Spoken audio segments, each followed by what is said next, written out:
What's up, everyone? I want to take a minute of your time to walk you through the trade we caught together this morning for those that was in my live.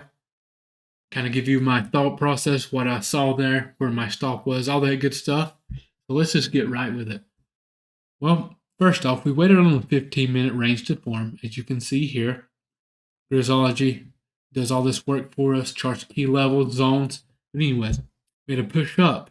So what I was looking for was either a trend or orb entry, and it just so happens these two lined up pretty close together. So we pushed up here. This candle confirmed a long entry, but I couldn't enter right here at the close of the candle. I had to wait on a pullback, so there's less risk, right? So I entered the trade right here around this pre-market high. I left room to add.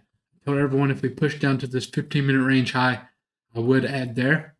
I did not get my second ad. We didn't quite touch. I was being a little picky, I guess, but I didn't get my second ad, so my average was around, I think it was 88, it was 89, I think, was my average.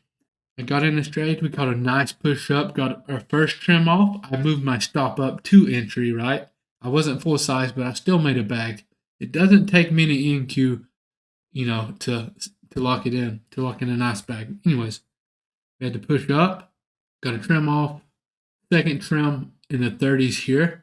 I left my stop at my entry on this trade on my runner. Typically, I'll move it into profits, but I was trying to give this trade a little room to breathe because this zone here was my final price target, right? Ideally, we take it to supply when we go long. Didn't work out. I got stopped on my runner at entry, and as you can see, it made the move up here, which is okay. I'm very happy with our execution today, our patience. We've been absolutely crushing it this will be our third week, if everything goes good this week. If you have any questions about this trade, let me know. If you want to trade live with me, I go live every morning on YouTube on here at 9:15 a.m. ET. Would love to have you. As always, I appreciate you all for watching, and I will see you next time.